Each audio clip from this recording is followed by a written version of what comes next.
Nous allons vous raconter l'histoire de Poussy, le petit éléphant. Vous saurez que le moment est venu de tourner la page de votre livre quand vous entendrez Poussy faire ce bruit de trompette comme ceci. C'est bien compris? Alors, commençons. Un petit éléphant, heureux de vivre, passait son temps à danser dans la jungle.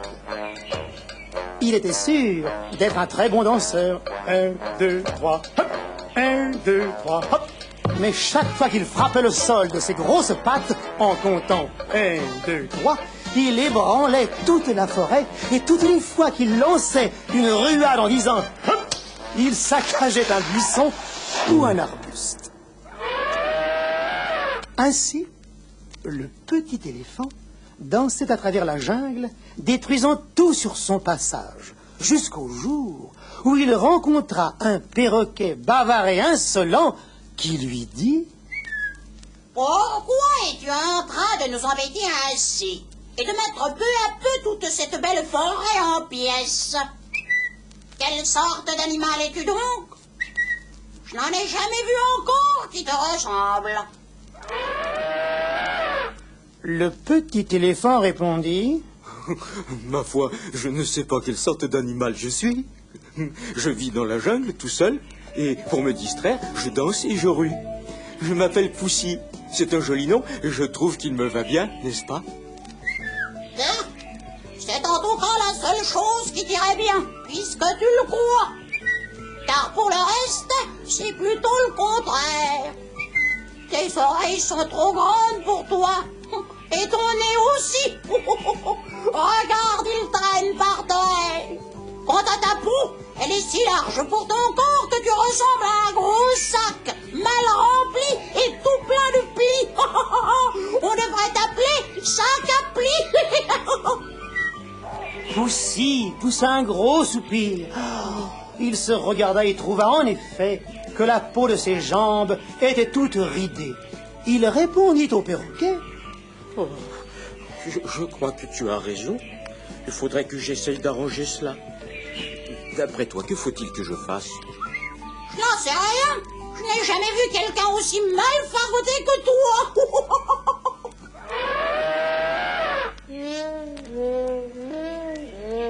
Le petit éléphant essaya de repasser sa peau avec sa trompe, mais ce fut sans résultat.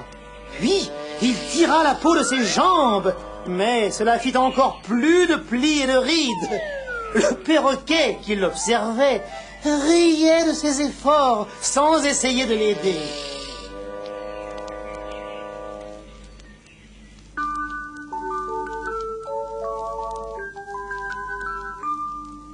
Quand on dit que ma peau fait des plis, c'est vrai, je vous l'avoue. J'ai le nez trop long, les oreilles en chou et la peau des jambes qui se tortillent. Mais que faire pour arranger ça? Que faire pour être bien repassé? J'ai le nez trop long, les oreilles en chou et la peau des jambes qui se tortillent. Pas moyen d'être élégant, ma peau n'est pas un gant. Mais je ne peux pas comme ça en changer. Dans cette peau je dois rester. Je voudrais cacher tout cela sous un drap, sous une toile à matelas.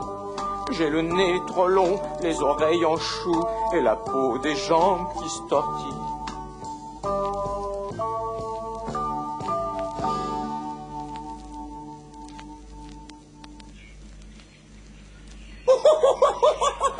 C'est à cet instant qu'un tigre majestueux apparut. Il était souple et élégant, et sa peau lui allait comme un gant.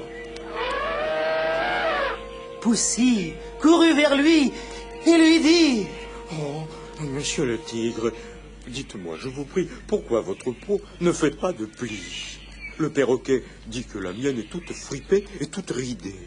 Je voudrais avoir une peau comme la vôtre. » Le tigre se moquait des soucis du pauvre Poussy.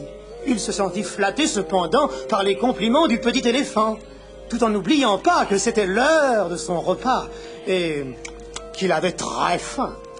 Il répondit Ma peau m'a toujours bien été. Parce que je prends beaucoup d'exercices en bondissant et en galopant. Mais si toi, tu n'as pas envie de faire de l'exercice, je peux t'aider en dévorant un bon morceau de ce que tu as en trop. Merci bien, monsieur le tigre. Je préfère prendre de l'exercice. Tenez, regardez comme je peux courir. Et Poussy s'enfuit ventre à terre aussi loin qu'il put. Dès qu'il se sentit en sécurité, Poussy commença à faire des exercices. Il bondit, roula sur le dos, se dressa sur ses pattes arrière et marcha sur ses pattes de devant. Hélas, rien ne semblait changer sa peau. Au bord de la rivière, Poussy rencontra à nouveau le perroquet aussi moqueur. Oh, il lui dit: Oh, tu sais, j'ai tout essayé, mais les exercices n'arrangent rien pour moi. Je ne sais plus quoi faire. Oh, plonge dans la rivière, comme le crocodile. Ta peau va peut-être rétrécir. Poussy, sans hésiter, plongea dans la rivière. Il roula dans l'eau, nagea sur le dos, fit 1000 jets d'eau avec sa trompe.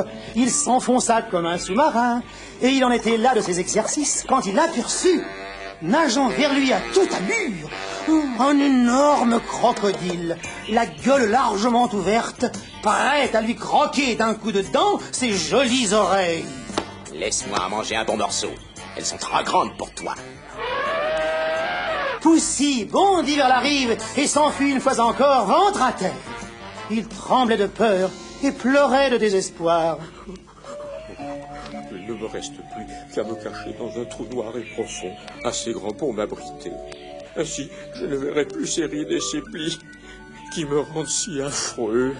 Il finit par trouver dans un gros rocher un trou noir où il se blottit en sanglotant.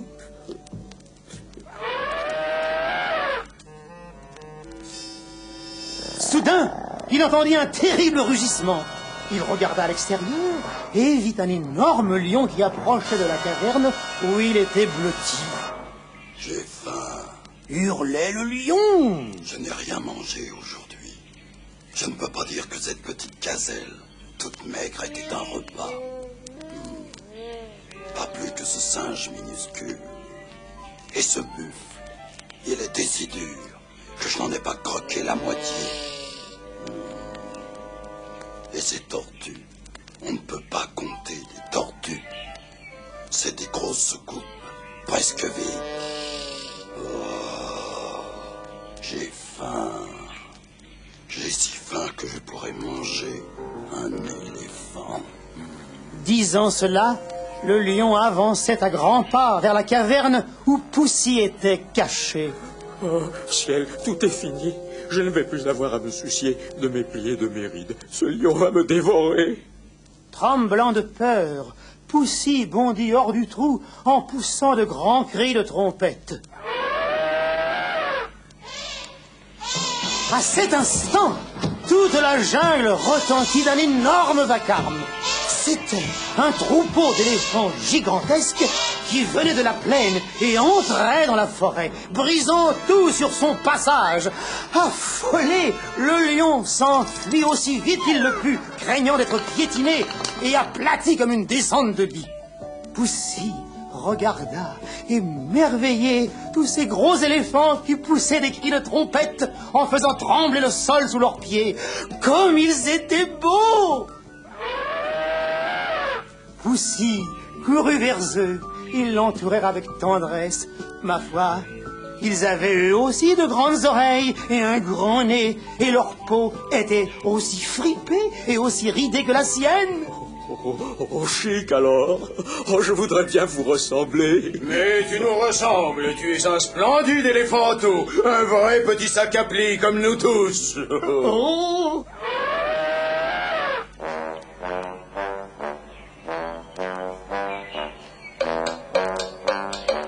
Et cela rendit Poussy si joyeux qu'il se mit à danser. 1, 2, 3, hop, 1, 2, 3, hop. Tous les gros éléphants dansèrent avec lui. 1, 2, 3, hop, 1, 2, 3. On aurait cru qu'il y avait un tremblement de terre.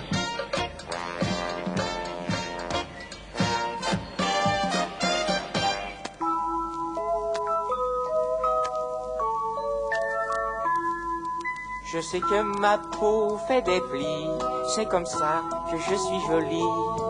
Avec mon nez mou, mes oreilles en chou et la peau de mes jambes qui se tortillent. Pas besoin de faire des manières, bien repassé, de quoi aurais-je l'air? J'ai mon long nez mou, mes oreilles en chou et la peau de mes jambes qui se tortillent. Il n'y a rien qui m'aille aussi bien qu'une peau toute fripée. Pour un éléphant, je suis élégant, c'est la peau de mes parents. Allez vous cacher, vite les gars, sous un drap, sous une toile à matelas. J'ai mon nez trop long et mes feuilles de chou, sûr, je suis un éléphant pur.